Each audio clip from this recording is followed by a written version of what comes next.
people hop on as they will. Now, I'm not a normal BCV Piper, who is already there and said hello. So if you guys are here, if you're seeing this come up on the live, welcome. I want to thank you guys for being a part of what we're doing here. And this is definitely not a pro setup. Everything here is sort of last minute, having fun. And we're going to send out a clarion call here to YouTube, try and get some people to come, or to Twitter, trying to get people to know what's going on. So let me get that link out there. Ask me anything. It shows it right there.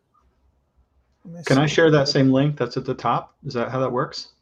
I will send you, hold on just a second. I'm going to send you the link right now. Okay. And we will see if this works.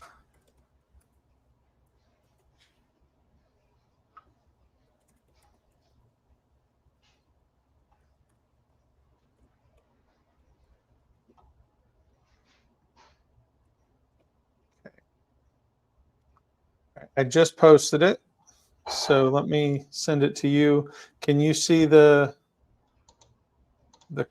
should be a private chat. Here it is. Mm-hmm. Okay, I'll send it to you in a private chat. There we go. Okay, cool.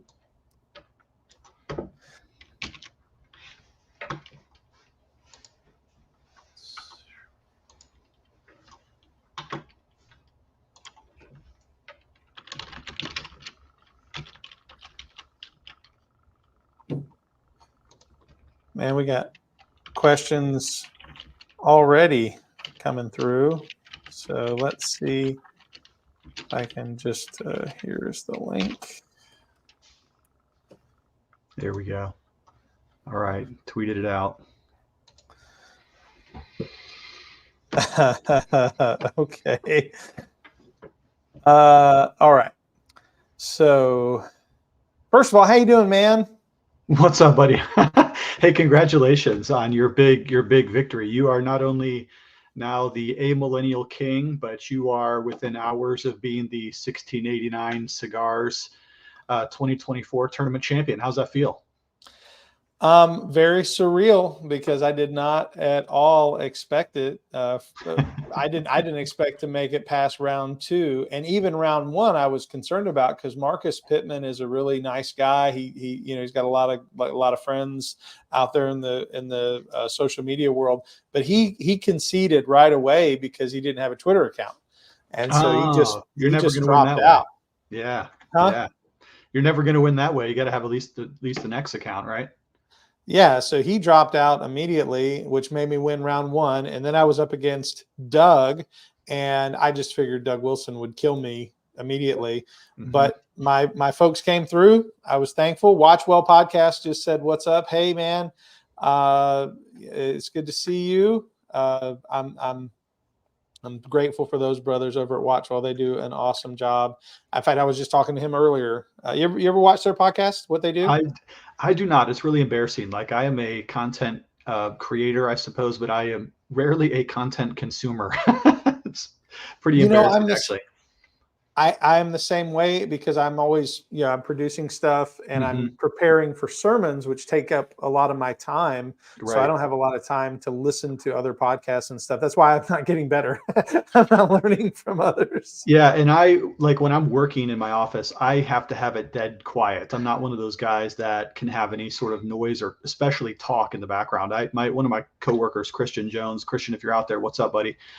He has to have talk on all the time. So he listens to podcasts all day long, and he can type, he can work, he can write, he can think, he can plan, he can prep, all that with podcasts. I'm like, nope, I need dead silence. Even sometimes just classical music is too much for me. I just have to have dead air to be able to think. So the only time I listen to podcasts are when I'm driving, and there's a couple that I listen to every day, The World and Everything in It is just like a Christian updates. It's a wonderful thing done by, World Magazine is great. And then a little bit politics and stuff like that. And occasionally I listen to some other theological podcasts, but most of the time it's just quiet. Sometimes I drive with nothing on. I just like to think. And sometimes I just turn on my 90s jams, which is what I listen to. What kind of music do you listen to, Keith? 80s and 90s. Yes. That is it. That's right, man. I will say this to to some people's frustration, not 80s and 90s Christian music. I listen to like Bon Jovi, and I mean that's what I grew up on. Yes, And 90s. That's my jam. I graduated in 1995, so it's kind of like, men and their clothing. Like whatever you wear, men, is probably what was cool when you were a senior in high school, and then you just level out with those kind of outfits for the rest of your life. And for me, the same thing with music. I've not kept up on music at all. I don't even know who's cool today, but I'll tell you who was on the top 10 billboards of 1994, baby. That's my zone. Right. That's right. I don't even think today is music. It just seems like a bunch of AI nonsense to me. Mm-hmm. It just seems like auto-tune junk. It's not music. But that's me. Again, 90. What is it? I graduated in 98, so I was 3 years behind you. So when you were a senior, I was a junior. Or no, I was a freshman. I was a freshman the year you were a senior. Well, man, we got a ton of comments coming in. We better start answering some questions. This is an Ask Me Anything. You and I could just talk for days about being in our 40s. Backaches. Yeah. I saw it. I was in the mall today. That's what got me here so late. We were at the Florida Mall, and we got stuck in traffic driving back in Orlando. And there was a shirt that said, instead of Bath and Body Works, it says Back and Body Aches. Yes. And I was like, that's the greatest shirt, and I wanted it, but of course, I was in the mall and everything cost 4 times as much as it should. So I used to have my own screen printing shop, so I have a really hard time not just wanting to make it myself. Yes. I'll make my own one. All right. Well, let me go down the list here and find an actual question, because a lot of the guys are just saying hello, everybody. And both of us want to say thank you for all your support. Even if you voted against me and voted for this handsome man, I'm grateful that you were at least playing the game with us. And I'm thankful to have him on the show right now. And all right, so let's see. Okay, Kenneth Gentry, divorce of Israel thoughts. I'm going to put that one up there. Kenneth Gentry, divorce of Israel thoughts. What are your thoughts on that? Have you read it, Matthew? And do you have any ideas on that? Is that a book? Yes. Kenneth Gentry is a partial preterist. I'm thankful for a lot of what he does, because I lean towards partial preterism, even though I'm amill. I lean towards partial preterism, especially in the Olivet Discourse and in some of Revelation. And so I appreciate some of what he's done. But this particular work I have not read, but I believe it's his in regard to the new covenant versus the old covenant, and the discontinuity versus continuity of the old and the new covenant. So if you haven't read it, I know. Did he also do a book on postmillennialism, just like a basic introduction to post-mill? Am I wrong? I think so. He's done a lot of stuff, so I can't say like for the only sure. one But I've read of his. Yeah. Okay. Yeah. So neither one of us have read it. So sorry, Cordy. Yep. Yeah, 7930. Unfortunately, we can't give you an answer. Like Ken Gentry in general, but can't give you an answer for that. All right. So this is a good one. So what is the difference between Baptist and Presbyterian? Like the amount of water we use primarily. It's kind of a water volume question. Well, I say we're deep water Presbyterians over here. So that's what people ask me what my denomination is. I say I'm a deep water Presbyterian. So Well, I mean, I guess it really depends on what kind of a Baptist you are and what kind of a Presbyterian you are. I mean, you and I, as Reformed people, soteriologically, in terms of like our understanding of God's sovereignty and salvation, we're probably pretty close on a lot of things. So church government would be one that comes to mind, whereas Presbyterians tend to be more connectional by associating with presbyteries, which is a region of churches, and then greater than that, like a General Assembly, which is like a national body. Baptists don't tend to do that as much, although I'm sure there are some exceptions to that. But you would, for instance, have like elders in your local church, right? So you'd have an elder board in your church, as we would. Yes, sir, we do. And our elders, we would say they govern the church. We're an elder governed church. a lot of Baptists are congregational, and we are congregational in so much as the congregation does have certain areas that they speak to, such as the affirmation and appointment of elders and ordaining elders comes through the congregation choosing them. We use the word affirmation. We don't even like the word vote because we want to move away from the idea of a voting system. We want the church to either affirm or not affirm when we put something before them. But it's still the elders lead and govern at our church. And correct me if I'm wrong, does your church subscribe to a confession? Because that would be something that's unique to Presbyterianism. Usually we would subscribe to the Westminster Confession of Faith, whereas some Baptist churches subscribe to the 1689 or perhaps a different version. How about you guys? Do you have a confession that you subscribe to? We do. We actually can confess the 1646 confession, That's which was right, the same older one. Yeah, the same year as the Westminster. Right. So it gets confusing for people. Sometimes we Yeah, say we're yeah. 1646. But our reasoning is that there are certain aspects of the 1689 that we cannot affirm. I did a whole show about this as to why we affirm the older one. It's less. It's only 52 articles of faith, and we felt like we could affirm everything without having to take the 1689 and take it apart and put asterisks next to the parts that we disagreed on. Yeah. So we just went with the 1644/46, and there's a story behind that. But that's what we affirm. So we're confessional, we're Calvinistic, and we're covenantal, but not classic covenantal. So we ascribe to the 3 C's of Reformed theology, but not in a way that would satisfy R. Scott Clark. So when you think of the covenants, are you thinking of like the covenant of redemption before God made all things, that covenant between Father, Son, and Holy Spirit, and then like the covenant of works in the Garden of Eden, and then the covenant of grace in Christ? Is that what you mean by saying you're covenantal? Well, that's where we would differ, and that's where some of the distinction would lie with us, and why we would not be full 1689. We would fall into the category more what is referred to now as progressive covenantalism, which would be described in the book Kingdom Through Covenant by Steve Wellum and Peter Gentry, which it moves away from the language you're talking about, which is classic covenantalism of covenant of redemption, covenant of works, covenant of grace. It would use words like covenant of creation rather than covenant of works and things like that. So it's a little different language, and there is a little distinction there in how we understand continuity versus discontinuity. And we focus more on the named covenants of Scripture, if that makes sense. So Abrahamic, Davidic, etc. Yeah, exactly. Yeah. So covenantal, but not classic covenantal. And that's why I say I think that distinction is probably wider than would make most people very comfortable. But yeah, that's. And then, to go back to Scuba Steven 1000's question, I mean, obviously our major difference would be in our view of the sacraments, particularly the sacrament of baptism. So for us, when we're looking at that juxtaposition between continuity and discontinuity, we would see more continuity with the Old Testament and circumcision, whereas you would see that a little bit more of a discontinuity. So for us, we would, as believers in the visible church, we bring our children to the waters of baptism, seeing that as a continuity with the Old Testament and the mark of circumcision, whereas you guys would obviously not do that. Yeah, we would say the new covenant is entered into not by birth, but by new birth or regeneration. And so regenerate church membership is a part of Baptistic understanding of how someone would be a candidate for receiving the sacrament of baptism. Yeah. Cool. So I think that's a big distinction, and that probably is the biggest distinction.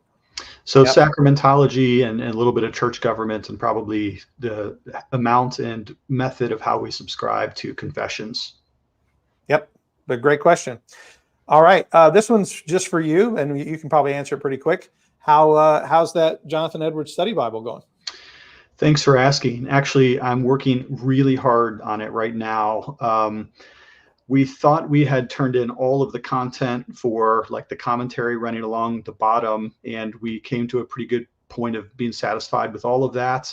And we have like 100 articles and essays that are going to be interspersed throughout the Jonathan Edwards Bible. And then somebody on the Thomas Nelson end came up with another idea that they posed to me, and I said yes, because I just want to put as much stuff into it as I can. So I'm currently working on another aspect of it. There's going to be like a series of I don't know, I guess you could call them like devotional quotations that are going to be interspersed throughout it as well. So they wanted me to come up with like 300 of the most inspiring Edwards quotes, which is kind of hard to do because Edwards has long, convoluted sentences. So he's not quite as pithy as like a Charles Spurgeon. Spurgeon is just like everything you read is like really interesting quotes. Almost everything you like, pick any paragraph of Spurgeon randomly, and it's got some really cool quote that could be on a t-shirt or a mug.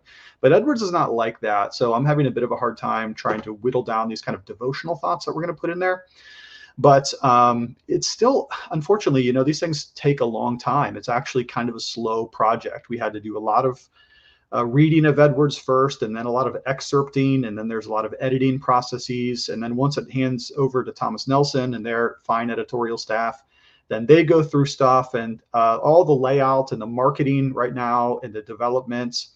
Here's one thing that's cool, Keith. I think you'll appreciate this. So Edwards had like a beer tankard that he drank his beer out of. It's a silver vessel.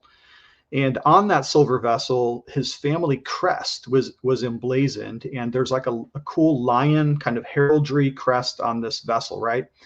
So I wanted to, as part of the marketing for the Jonathan Edwards Study Bible, I wanted to find that crest and kind of use that as like the symbol that's going to be on maybe on the spine, or perhaps on like some of the information pages, or even some of the marketing packaging and things like that.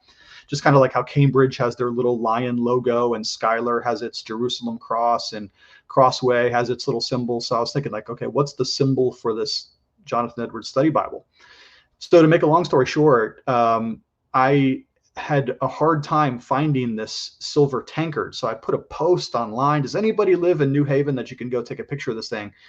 And finally, I got somebody to send me a high quality photograph of Jonathan Edwards's family crest on his silver beer tankard, which is in the New Haven Historical Society Museum. So we're at least going to use that for some inspiration for maybe part of the marketing of the product. So that's pretty cool. Nice. Yeah, that is really cool. And that's very unique, and we'll give it its own special branding. And man, branding is very important. Like you said, very important. All these other places have it. So you'll have that. That's great. All right. I do want to mention real quick, just again, Parker, I think that's you. Just, hey, Watchwell Podcast, go check those guys out. They watch movies and talk about the theology. We've done that. I've done that with them with 1978 Superman. So thanks you guys for watching.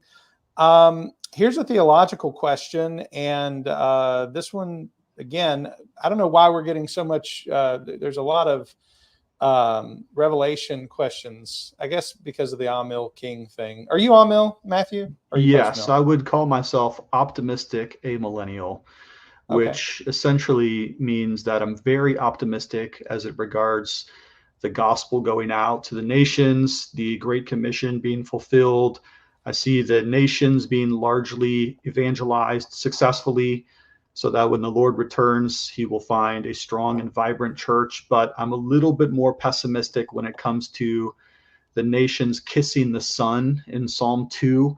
You know, and like in Psalm 2, it says that it calls for the nations to honor the Son, but then there are also those that are smashed, they receive the rod of judgment, which is an image that Revelation also picks up too. So I'm not quite as bullish when it comes to the nation states being Christianized. I do think that the church could be heavily or severely persecuted, though it would be vibrant, but persecuted by pagan tyrannical nation states, even up until the very end. So optimistic as it regards like the evangelizing of the nations, but I'm not so optimistic when it comes to tyranny, for instance. Amen. Well, here is the question regarding Revelation 13. Is Nero the Antichrist in Revelation, and is he supposed to be the same Antichrist that was thrown into the lake of fire alive with the false prophet? That's a great question. Might specifically be referencing my recent debate that I had on the question of amillennialism versus premillennialism. I did that last Saturday with Lucas Curcio. So I'll give my answer first, and then you can come in and correct me if you have a difference.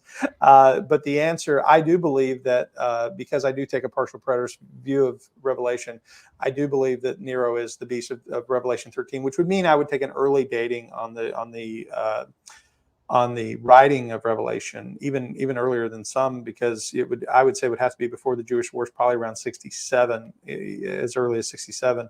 And so if that is the case and it's referring to Nero, then the question then becomes, well, what is the beast and the false prophet and all this represent? I believe Nero is what's in view in 13, but that it also creates a motif which follows through history.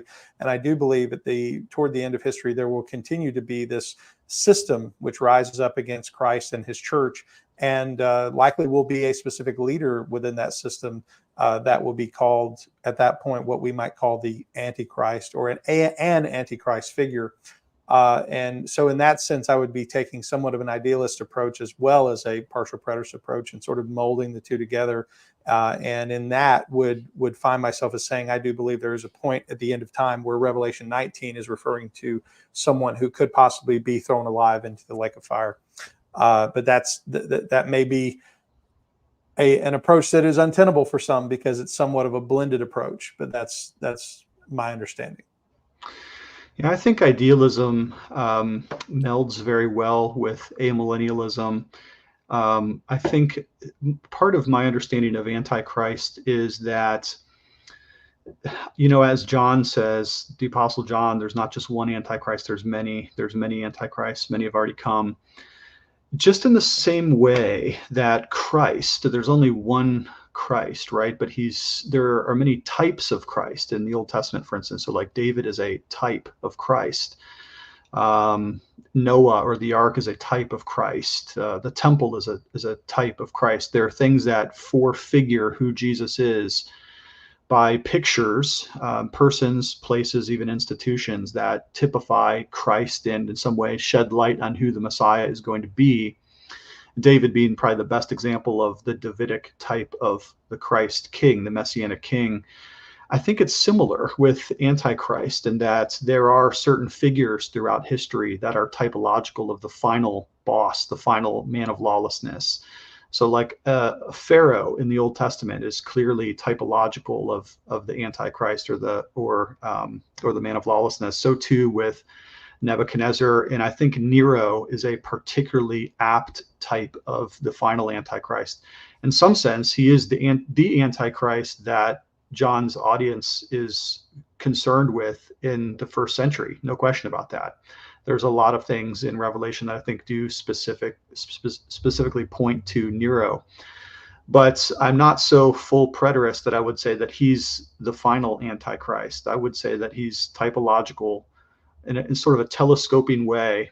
He shows us what the man of lawlessness would be like. But I do think that there is a final boss, man of lawlessness, so to speak, because the reason I would say that is when Paul is discussing the man of lawlessness in the Thessalonian letters, he seems to be indicating a person that is destroyed by or at the return of Christ himself. So I do hold to some sort of historic person that is who has set himself up as the opposer of Christ, whom Christ then destroys at his return. Sounds like we're pretty close. I mean, Yeah. maybe we worded a few different ways, but man, that was you just said it better than me. But I think no, you said it good. You said it good too, for sure. So let's move down the list. I think that was a great attention to that question. Let's see. A few of these are funny. Does WW3 break out this weekend? If I lose to C.R. Wiley, I'm going to be breaking out some tears.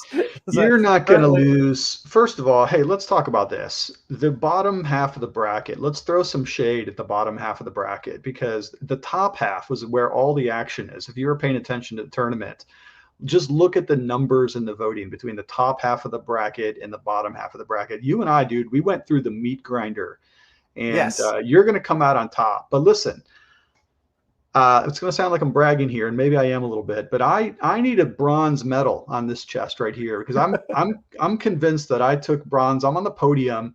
I might even be, here's a little shade, I might even actually be the silver medalist, because if you add up all the vote count throughout this tournament, I might actually be the number 2 guy. So what do you think about that? What do you think about that? You're a Calvinist. What do you think? Dude, I'm 100%. I think, first of all, my hardest battle totally was with you, and I thought it was going to be with Doug. That one I was surprised it was, but Doug wasn't really trying. To his credit, and he wasn't. Yeah, he didn't try. He didn't try. But Dusty Devers, he went hard, and he was sending out tweets and stuff, which I thought was cool. Yeah. But when it came to you, man, all the Presbyterians like came out of their bird baths and came running toward me. I was joking. I said, the Presbyterian baptism looks like a bird. Oh, I got you. Okay. Yeah, they came out of their bird. Baptists must stay up late, because there was this thing where you had the lead on me all day long. I was down by 8 points consistently. And then around like 11 o'clock at night, I had it up to like almost tied.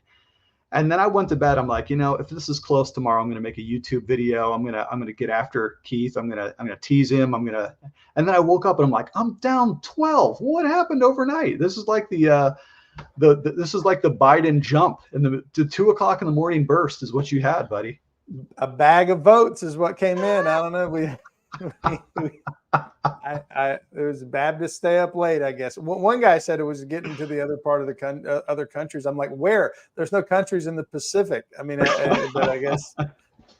Well, listen, if I lose to anybody, I'm glad I lost to you. I really am. I think much of you, and everybody loves your stuff. So you deserve to win it.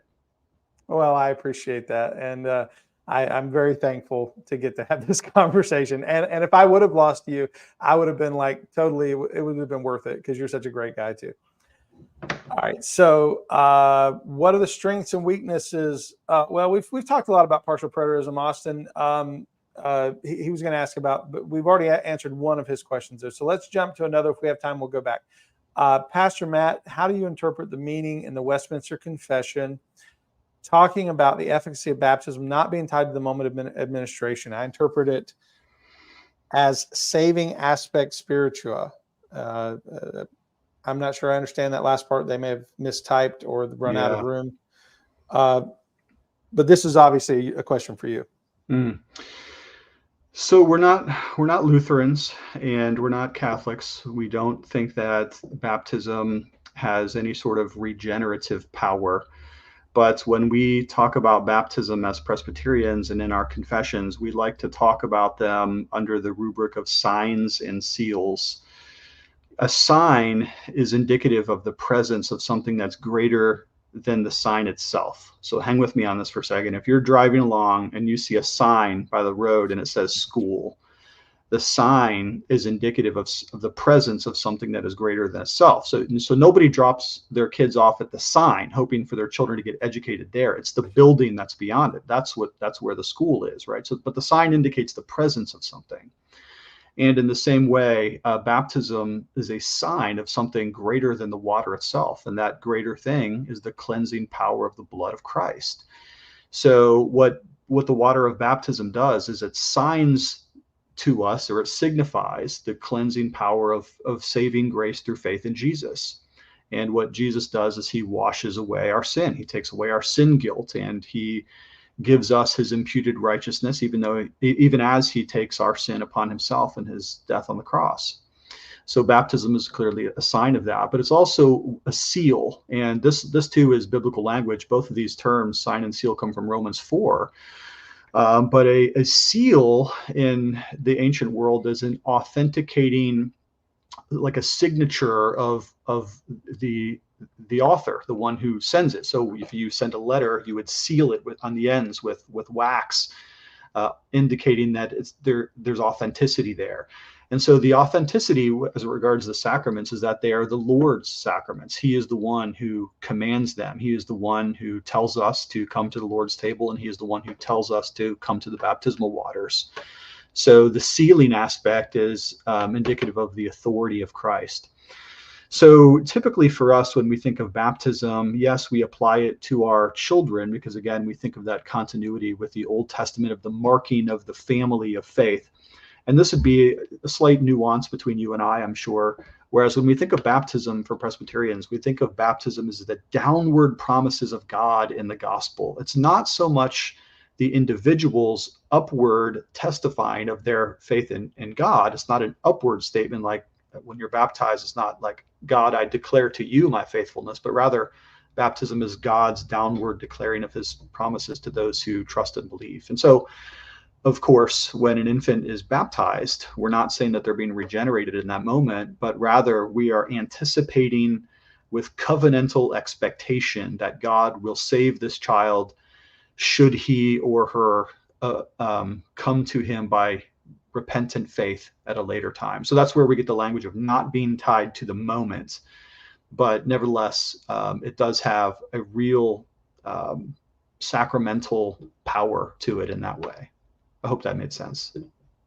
Sure. No, I think, and what's interesting is I would affirm 95% of what you said. And this is where I think it's interesting between Baptists and Presbyterians, and why I do think, and this may sound funny coming from me, I think this is why so many Baptists who become Reformed jump the ship to Presbyterianism, because there is a sense in which we both see baptism as a sign and a seal, but not a causal regenerative action.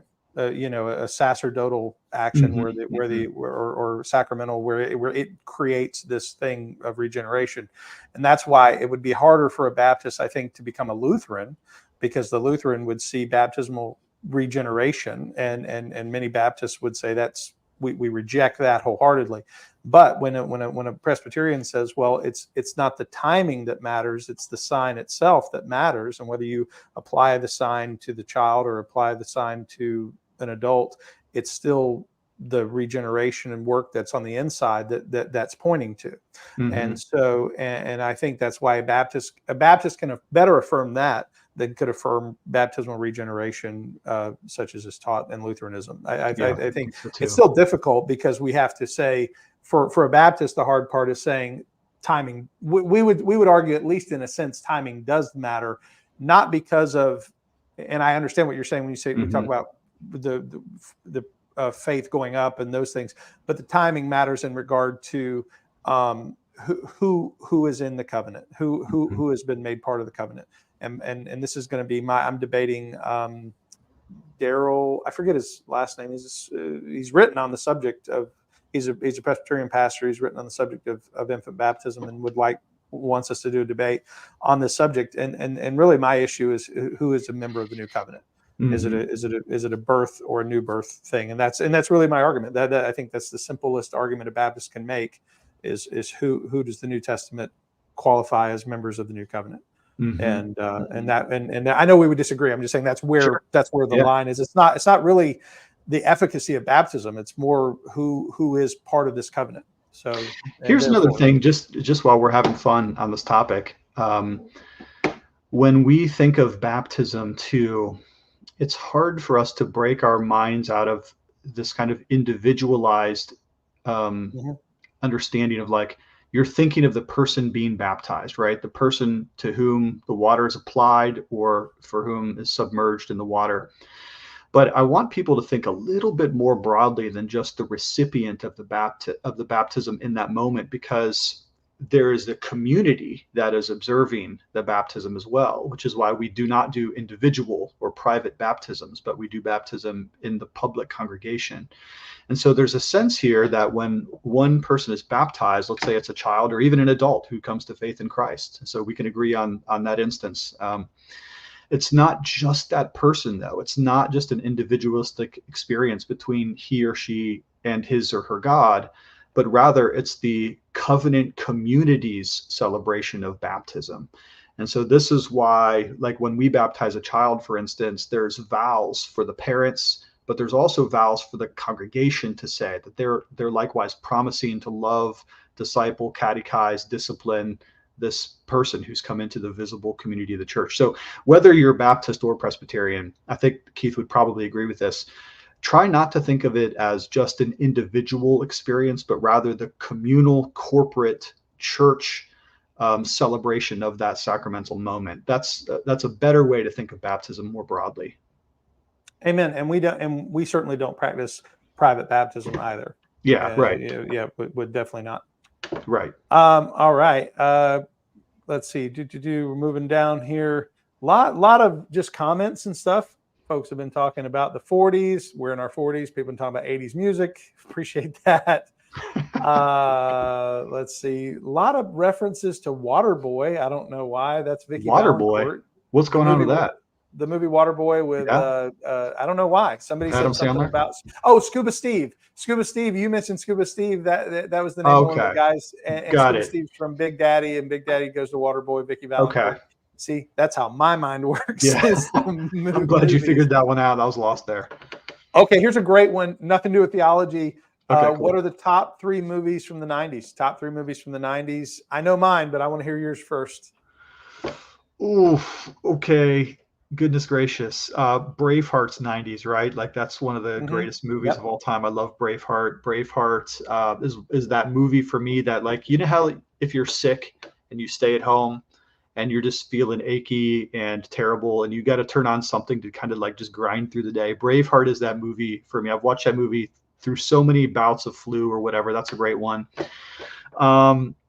How about Tombstone is a great 1990s Western. That is awesome. Doc Holliday in that movie is fantastic. So that's a dude's movie too. If you're guys, everybody loves Tombstone. That's a great one. Struggling for a third. Keith, give me a third 90s movie. Well, I would have said Tombstone. So I think that's number 1 on my list, just as a movie that I think everybody should watch. Even if it's a little historically inaccurate, it gets a lot of things right. They did a lot of good studying in that movie. In the same way, there's another movie, Young Guns. Oh, yes. Great Young cast. Guns Emilio Estevez. That was as far as Westerns, they did a lot of studying for that movie as far as the characters and the people that were actually involved in the life of Billy the Kid and stuff. It was much more accurate than people think. But Tombstone, I think, is still the winner in that. And then Jurassic Park, 93, one of the greatest films of all time. I used to have a poster in my office. I took those posters down and switched them out with some other stuff. But Jurassic Park is one of the greatest movies ever made, as far as I'm concerned. The mixture of practical and digital effects, and I'm just a big movie guy. That was great for me. So I agree with you with Braveheart. So let's do Braveheart, Tombstone, and Jurassic Park. I think that we just watched the first Top Gun the other day because my son is considering going into the Air Force, and believe it or not, I mean, he's never seen Top Gun. So, but that's 1986. That's 80s. That's 80s. That's before our time. But that's a good one. What's your favorite movie of all time? And if it is Braveheart, that's cool. But what is that your favorite movie of all time? This is probably going to be a little bit lame, but maybe it's not lame. Maybe it's profound. I don't know. The Lord of the Rings original trilogy for me is always going to be it. I love every single thing about the Lord of the Rings trilogies. The Hobbits are okay-ish, but they took one book and turned it into like a 7-part movie or something like that. So I'm not super thrilled with that as much, but Lord of the Rings pretty much up there for me. Pretty top, pretty high quality stuff there. How about Napoleon Dynamite though? If you want to go like high arts, like we're talking about, if we want to go like really classic filmmaking, then Napoleon Dynamite is up there for me too. Every single scene in that movie is precious. Every single scene. As a high school nerd who did run and won for band captain, I was the captain of the band, so I would say vote for Keith. As that guy, I appreciate that movie so much. And as a karate guy, when the guy says, grab my arm. The other arm. My other arm. I've taught karate for 25 years, and I must have said that phrase 100 times. Grab my arm. My other arm. My other. It does matter how you grab. Did you do the thing where, remember the scene where Napoleon is in the school bus and he's got this like little He-Man action figure on a string and he throws it out the window? Did you ever do that? No. That is classic. I could see you and I actually doing that today. We'd be driving around. You'd be throwing an action figure out my window. That would be awesome. Guarantee That would break the internet if you and I just drove around in a car taking and I have action figures in my office. I could just grab one. I do too. I have a Lego version of Martin Luther that somebody at church bought me. It's a dude, Lego I have Luther. that. I have that. Someone got me that too. It's awesome. Yes. That's hilarious. If I ever make it down to Florida, you and I be trolling around in Jacksonville, throwing He-Man action figures out the window with strings on them. That would be funny. All right. So let's see. Let's get down the list here. Oh, one person just have to give a shout out. Stephen said he joined Acts just so he could vote for you. So I think that's awesome. What a stud. What a stud. I know that guy too. What's up, Stephen? How are you, buddy? All right. So 3 best systematic theologies from the Baptist perspective and then the Presbyterian perspective. Ooh, cool. Love that question. That's great. That's a great question. Yeah, I'm going to let you go first because I'm going to have to think about this one for a minute and a half. Okay, well, so I'm going to have to qualify this just a bit because I just reviewed Joel Beeke's new 4-volume systematic theology with Paul Smalley, I believe, is the co-author there. That thing looks to me like it's going to have standing for decades to come. That is a really, really well done multi-volume systematic theology by Joel Beeke. Now, the reason I have to qualify that is because I have not read it through. And so everything I've looked at looks fantastic. I love the organization of it. It's very thorough, ton of quotations of Puritans and Reformers, a lot of devotional content in there. It's written really, really clean and clear and crisp. The only thing I'm struggling with on that is that the way the 4 volumes are set up, it's a little bit tricky to look things up. So the one thing that they're missing is a major either analytical outline at the beginning or the end of the set, so you can find out where you're at, or a comprehensive tool so that you can find exactly what you're looking for. Other than that, that thing looks like it's going to be the standard for years to come. So that's probably going to be up there. Turretin is great.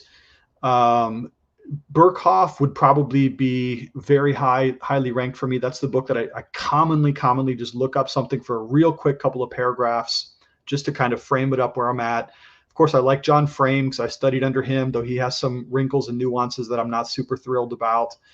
But then, I mean, look, John Calvin's Institutes of the Christian Religion is one of the first and greatest real Protestant and Reformed systematic theologies, still very, very excellent today. So I'd throw that out there. There's other good ones too. Charles Hodge, 3 volumes is great. But if I had to do 3, let's just pick 3. I'm going to go with Calvin, Berkhoff, and I'll just throw in the new Joel Beeke one just for fun. Well, I'm going to be, I'm not going to give 3 just because I'm not able to off the top of my head. To try to jog my memory, I was pulling up a list here of just the Baptist ones because I'm getting mixed up like where my Baptists are, because as a Reformed Baptist, I read a lot of Presbyterians as well. Yeah. But if I had to say this is my favorite Baptist systematic theology, it would be the Abstract of Systematic Theology by James Pettigrew Boyce. He was the first president of the Southern Baptist Seminary, and his abstract systematic theology went out of print and was lost for a long time, and then it was rediscovered and was reprinted. And I have a copy of it, which I've talked about on my show, and I love it. He was a brilliant man. His ability to explain Calvinism from a Baptist perspective was just very brilliant. So when people ask me what systematic theology for a Baptist should you own, I point to that one first. So I'm just going to give that as my answer.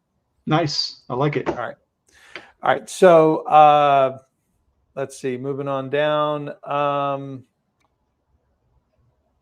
Let's see.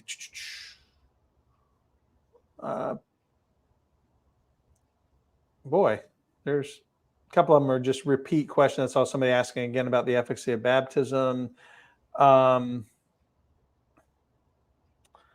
This is a great church a question on church government, since we talked about the difference of government from our churches. It says, speaking of voting and such, what is your guys' thoughts on monarchianism and republicanism versus democracy versus a blend of some way? And I'm assuming they're talking about governmental versus church. But I want to ask your question about church, first of all, because I think you, as a Presbyterian, may have a difference here. in a Presbyterian church, since you are governed by your elders, and then you have, of course, the presbytery, which is over the church, do the congregational members vote? And if so, what do they vote for? And is that even the language that's used? So I wouldn't say that the presbytery is over the local church necessarily. I would say that they have different roles and functions. We call them courts. So we think of the court of the session, the court of the presbytery, and then the court of the General Assembly. But they're deciding upon different kinds of things. They have different jurisdictions and different powers. So talking about each one very, very briefly. So the local church session would be your board of ruling elders that govern and lead the church. The elders make most practical decisions for the church, including like hiring staff or firing staff, or whether or not the church should buy property, or what the budget is going to be, or whether or not it should institute this program or that program. All the committees would report to the session, etc. The congregation does vote on certain important things, though, and typically the congregation would vote on who the elders are, as well as to call a pastor. There are certain other things that they would vote on as well, the pastor's salary, for instance, and things like that. But they would not be voting on whether or not the carpet should be blue or red. They would not be voting on, if the church should buy a new church van or something like that. All of that would be determined by the session. The elders have most of the privileges of leadership in the local congregation. Then the presbytery, which is like a region of churches, consists not of the laity, but rather the presbytery consists of the teaching elders, the pastors, as well as representatives of the ruling elders. So when we get together regionally, we are deciding other kinds of questions, like, for instance, questions related to ordination. Who can be ordained as a teaching elder would be a classic thing we would discuss. We might talk about planting churches, things like that a local congregation might not be able to do by itself. There would be committees and things like that of ministries that the presbytery has. And then the General Assembly would get together to determine things that are kind of on higher, broader principles, like our book of church order, whether or not it should be amended, things like that. Did that answer the question, or was that kind of wandering? No, that was very helpful. Okay. I once we had a local Presbyterian church in our area that closed. Most of their members had become older, and they just decided that they sold the property and closed. And we got 3 of their families, because they were all older families, and they all came to our church. Mm-hmm. And one of the first questions that was asked to me, because one of the men who came was an elder in the church, he said, "Well, what happens who do we appeal to above the elders in this church, mm-hmm. if there's an issue?" And my answer was no one. The elders are the authority in the church. In that Correct. sense, there's no court above us. Right. I said, but there is a sense in which, and this was my answer, maybe you'll think this is funny or not, I don't know. I said, there is still a sense in which all authority is exercised at the consent of the governed. The elders know that ultimately they can be voted out if they were to be foolish. So the congregation still has an aspect of authority in a elder governed church. If there is no body above us, there's still a body below us that does keep us in check. People could just simply stop coming, and you're not governing anybody then if there's no church to govern. So that's right. I mean, so there is a sense in which there's checks and balances, even in a church that doesn't have a Presbyterian authority over it.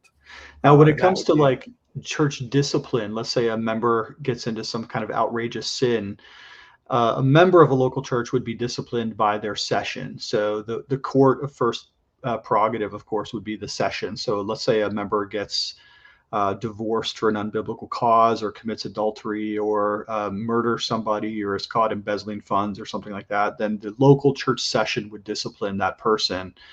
And similarly, if a pastor, one of the teaching elders like myself, were to sin or commit a heresy or something like that, the local church would not discipline us, but rather the presbytery would discipline us. So if I ever go rogue or taught a heresy or something like that, then I would probably be tried by my presbytery, which would be that regional body of pastors and elders that gathers together occasionally.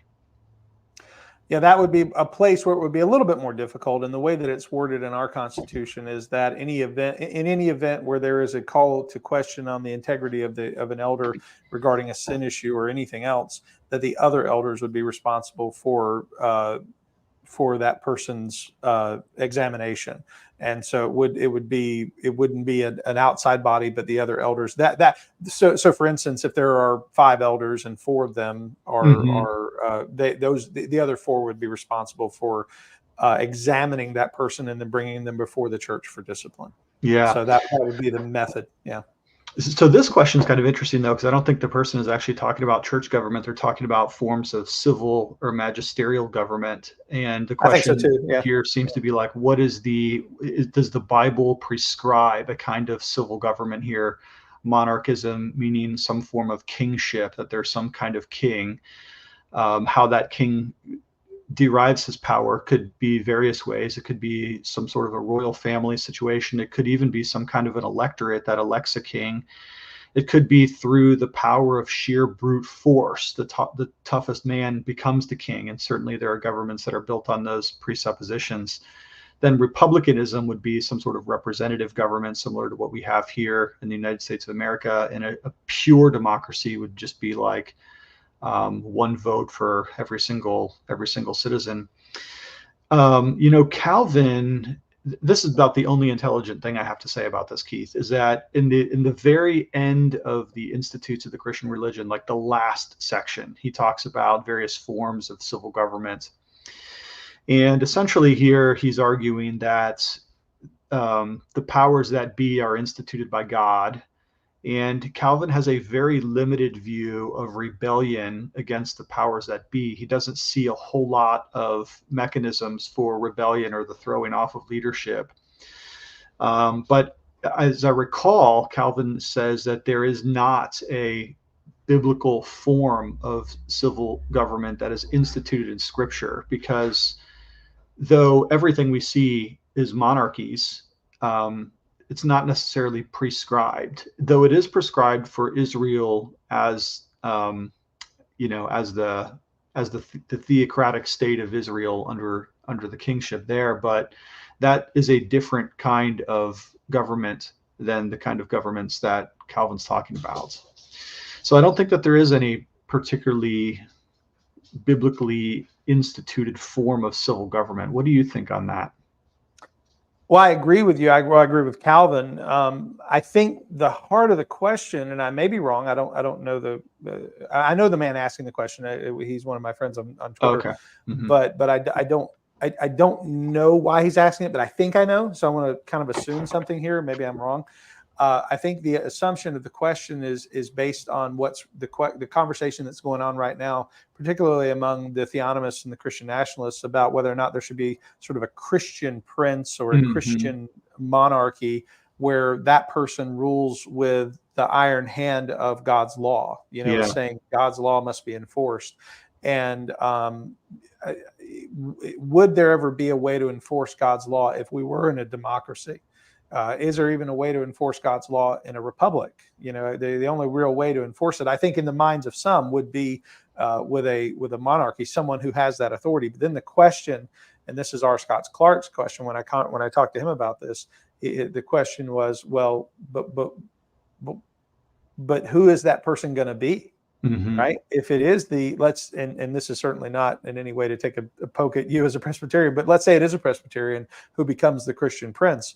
Well, what's that going to mean for Baptists? Is that going to mean that we're forced to have to go against our convictions in certain areas, or is he going to be benevolent enough to allow for the disagreement on secondary issues, and who gets to decide what the secondary issues are? Yeah. And so there is a lot of questions that go into that, and this is why. Like in the United States, when we talk about what is the highest authority in the United States, well, idealistically, the highest authority in the United States is not a person, but a document. It's the Constitution, and therefore our authority in this nation is supposed to be that document. That's why when we swear men into the military, we swear men into the local jurisdiction of police, we say that you uphold the Constitution, right, against all enemies, both outside and inside, foreign and domestic, right? We uphold this document as our authority. And that's where I think the question of like rebellion and stuff like that, the question of Romans 13 and how we're supposed to uphold the authority, is there any way in which it plays into our, like, for instance, and I know maybe I'm going far afield here, but the question of like, if the government tells me to do something that's against the Constitution, am I duty bound as a Christian to obey the person when idealistically the document is what's supposed to be the authority? Let's take the Second Amendment, for instance. The Second Amendment of the Constitution gives me the right to have arms. The authority above me, the person in authority, the president or whatever, may take that right away from me. Well, can I rebel against him and still be under Romans 13 by obeying the law of the Constitution? And again, I know I've kind of gone way away from the question now, but this is the heart of what a lot of people are asking. Where do we fall when we say, who's the authority? Who is the person that Romans 13 is talking about when it says to obey the governing authority and do not rebel against them? So that's again, maybe I've asked more questions than I've answered. Yeah, but I don't know. How do you see that in regard to that? I find these questions to be very difficult, because I think there's a difference between talking about ideal states and then the actual situations that we live in today. So, for instance, when it comes to civil government and I read the ideas of the Covenanters, I find myself greatly agreeing for the most part with what the Covenanters are talking about. The Covenanters being those Scottish Presbyterians in like the 1600s, persecuted by the state, heavily persecuted, and yet they're compelled by this idea that Scotland should be a Christian, and not just a generically Christian, but a distinctly Reformed and Presbyterian nation. And so they're willing to die for the principles that are laid down in the Solemn League and Covenants and the Scottish National Covenant that came just before it. They have this perfectly idealistic idea that the government should be a Christian government. It should be distinctly Reformed and Protestant, that it should support the church, that it should repel heresies and sin of various kinds, that the government should aim towards instituting God's law, and that the church should be distinct from the state. The church should have the prerogative of being able to rebuke the state. They're not overlapping spheres of authority, but they have their own distinct realms in which each one of them is trying to glorify God and obey the law, the scriptures, as much as possible. And so when I read this stuff, I'm like, yes, this is exactly how it should be. But the problem is, there doesn't seem to be anything even close to looking like that. And even in Scotland, what they had for just a minute in time was not able to be sustained in reality, because then Charles II comes back to power, and all of a sudden the state is once again wielding its tyrannical persecution against the church. It's like the conversation of what is ideal versus what is, those are just two different conversations. And I think that's where it gets very frustrating for American Christians, modern evangelicals that love the Lord and want to obey Christ. And yet, gosh, man, I mean, the idea of democracy was such a good idea, except that it presumes that the voting public is honorable and actually would make their promises to the Constitution and actually seek to uphold the Constitution. It works in theory if you have people that love truth and love God and love Scripture. But the moment that the whole populace becomes anti-Christian, and truth and honesty and integrity and the ninth commandment is meaningless, then the whole thing is just like, it's out the door. And at that point, it is really hard to know what to do and what's right. That's why we're so confused right now, because we're frustrated, very frustrated. Yeah, no, I agree with that 100%. I jumped down in some of the questions just because there's so many and we're not going to be able to get to all of them, but somebody just wrote something here that I thought was funny. Let me see if I can find it again. It was I don't remember who said it, but they basically said a Baptist and a Presbyterian could take turn being monarchs, and I just thought that was funny. Yeah, that's good. See, I mean, we can work something out, Keith. We can work something out, buddy. Yeah. I'll be the king 4 days a week. You can be 3. I feel like a weekend king. I can do that. I feel like I can Tuesdays, Thursdays, and Saturdays, and I'll take the rest. Okay. Well, we've been at this for an hour. I don't know how long you had set aside for this. I'm willing to go a little longer if you are, but sure. Let's go. Want to go 15 more minutes? Let's do 15 more minutes. Let's do I'm that. having fun, by the way. This is great. Me too. I'm really enjoying it. Maybe we can do this again sometime. Sure. All right. So I'm going to jump over to Twitter real quick because I did ask if anybody had any questions that they couldn't be on for. And I'm just going to ask a couple of these very quickly. Some of these are fun. Like if Twitter didn't exist, or excuse me, if Twitter X existed in the 16th century, would the 95 Theses have been posted online? And do you think they would have been as effective? And I think from a sort of just historical question, and it may be sort of tongue in cheek, but the question is legit in this way: is the media of today able to do what was done in the 16th century with Luther, or is everything white noise?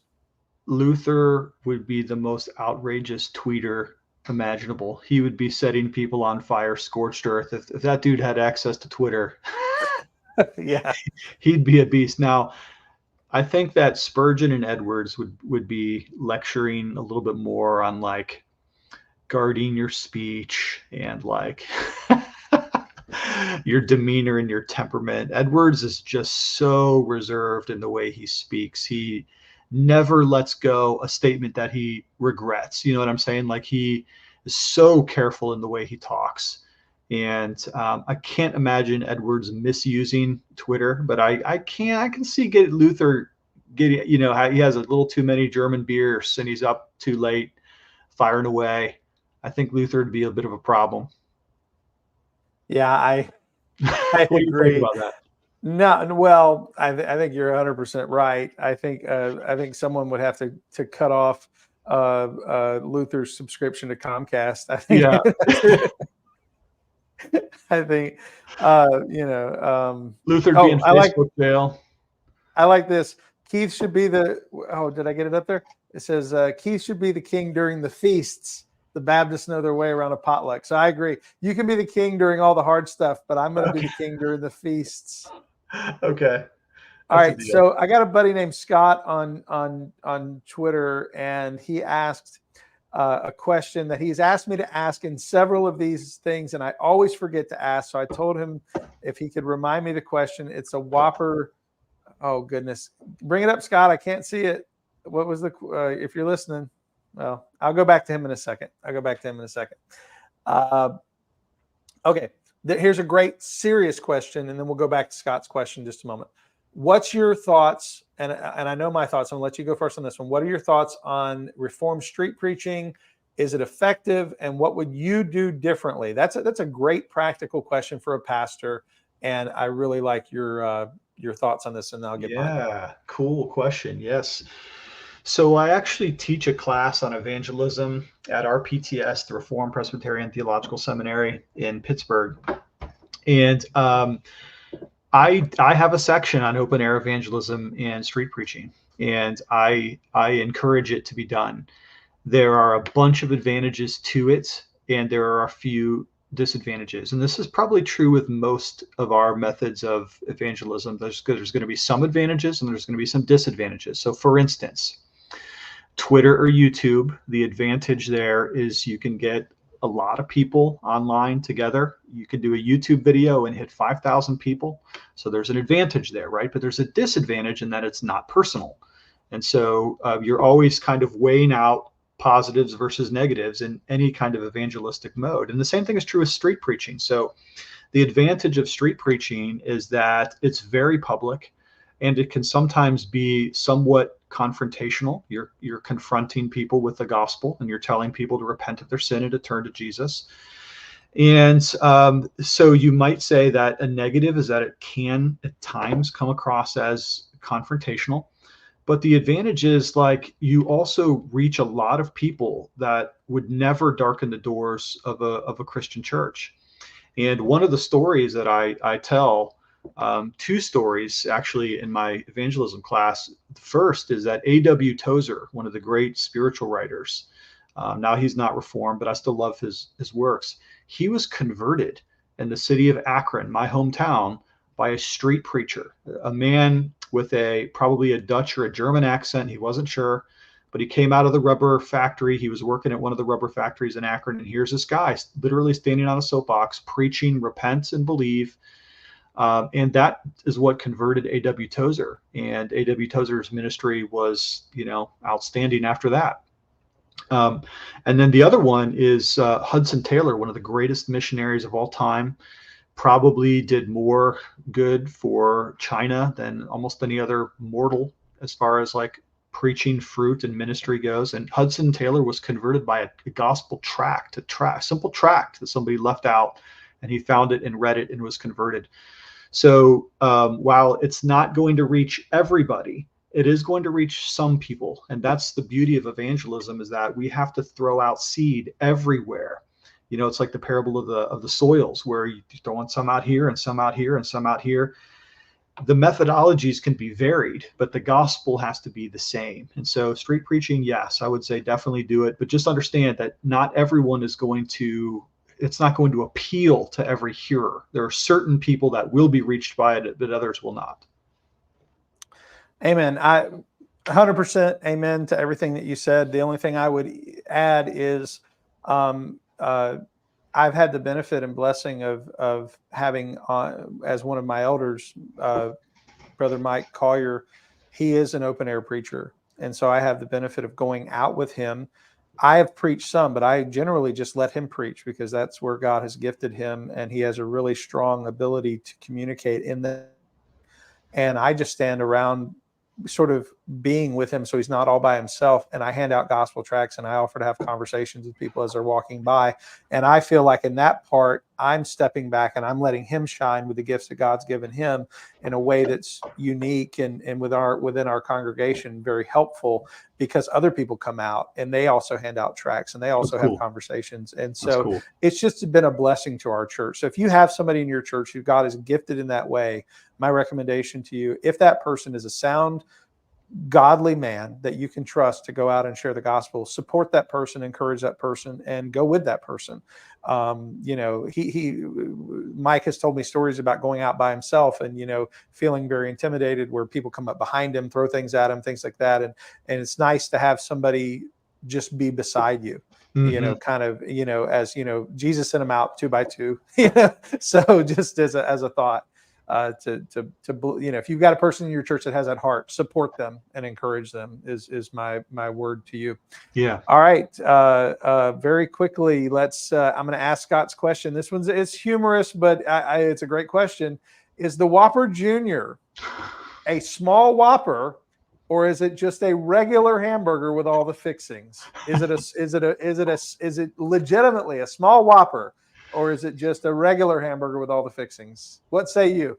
Man, this is not one that I have a real fixed opinion on, like baptism or something like that. I'm going to just say it's just a small Whopper, but there is something I do have a strong opinion on, Keith, and that is that we often debate in my church about whether or not tacos are sandwiches. And I am an ardent tacos are sandwiches adherent. I believe that they're sandwiches. There was a court of law that recently found on our side on this matter. It actually came to the court at one point, and a sandwich, the definition of it is a meat around which there is an encasing of usually corn or flour for the purposes of gripping and adhesion. And in that standard, a taco meets every aspect of the definition. So tacos are sandwiches, folks.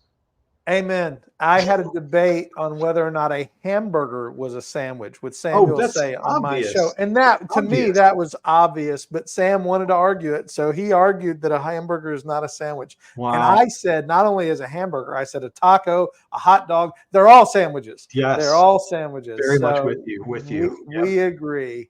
We agree. We're going to go after this. I promise this is the very last thing, but somebody did ask a great question. I thought maybe you might have something for them.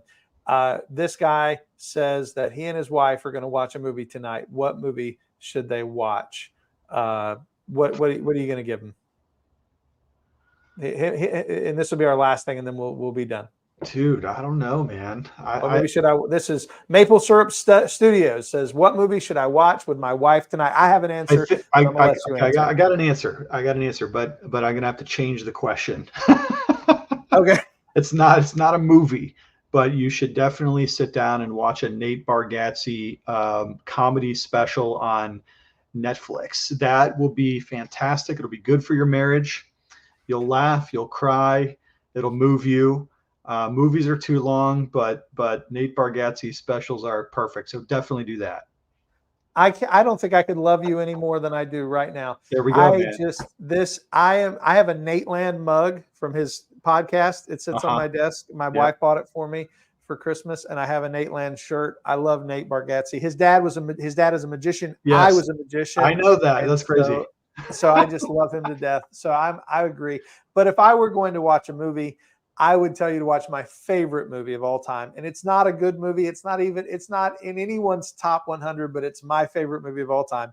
It's a movie called One Crazy Summer with Demi Moore and John Cusack. It is a movie about, it's just about the summer. These kids graduate high school and they spend the summer together on Nantucket Island. And it is the funniest movie. It's my favorite movie. I can watch it anytime. You talk about being sick earlier. If I'm sick at home, I'm watching One Crazy Summer. I've seen it over 100. I've seen it over 100. It's a goofy comedy. Yeah. There's a romantic subplot with him and Michelle or him and Demi Moore, but that's not the focus of the movie. The focus of the movie, it's got a little bit of it's the kind of humor that would, like a Monty Python type. Yes. Like at the very beginning, there's a cat. He's holding his cat and he puts his cat down and his cat runs into the cat house, which is like a little dog house. And on the outside of the house are all these little stuffed heads of squirrels and mouse. Like that's the kind of comedy is. It's so dumb. It's so funny. You know, like a man would have a deer head on his wall. Well, the cat had little mouse heads on his wall. And that's the dumb level of humor. But it's the kind of movie that when you watch it, it just makes you laugh, and I love to laugh. So we both have the same answer. I just, as far as sit down and laugh with your wife, it's a good thing. Now, Keith, Merry heart does good like a medicine. I think that we cannot end this without me asking you the question that everybody really wants to know the answer to. Are you ready for this? I got a question for you. Okay, I'm nervous, but go ahead. You should be slightly nervous, yes. So you're about to win a lifetime or a year supply of cigars from 1689 Cigars, who is the sponsor of this tournament. Two-part question here. Are you actually going to light one of those bad boys? And secondly, if not, maybe send one the third place guy's way. You know what I'm saying? Like hook a bronze medal guy up with at least one of those bad boys. Well, I wasn't going to say anything, but I do plan to send some out. So okay. I'm going to be reaching out to get some addresses, because I won't be able to enjoy the amount I'm getting, because I am getting more than I would be able to enjoy. I would say I've smoked only a few cigars in my life. I have smoked a few, and I do enjoy it on occasion, but it's not something that I do regularly. With the amount that I'm getting, I'm definitely going to be sharing. That's awesome. But yes, I do light, and there is a video, because somebody accused me of never lighting. Yeah, I saw a still image. It was my second video ever. Okay. And here's the funny part. If you go back and watch it, it was not my second video ever, but it was my second denominational video. Got it. And the Presbyterian is lighting the cigar saying, "Let's talk about Romans 9." That was the joke. But if you watch the video, it's a Swisher Sweet cigar, because I didn't even have a real cigar. I had to go to a store for that video, and the only one they had was a Swisher Sweet. So if anybody knows what a Swisher Sweet is, that's what I was smoking in that. Yep, got it. So yes, I'm going to smoke, but it will be most of them will be gifted away, because I won't be able to use this. I have a deacon that loves them, so he's going to get a few as well. Always in moderation, and never enough for you have to qualify yourself as a smoker for insurance purposes. I'm always Yeah, below that line. Yeah, Whatever that line is, I'm below that line. that's right. Absolutely. Well, man, thank you for coming on the show. I'm going to send this out via everybody who's, we've had over 100 people at certain points watching, and we'll also share it once we're done on Twitter for people who didn't get to watch live. Sounds good, buddy. Thank you so much. Congratulations, my man. Love you guys lots down there in Florida. Keep doing what you're doing, and we'll talk to you later. All right. Praise God, and love you guys too. Bye-bye. See you. Bye. All right.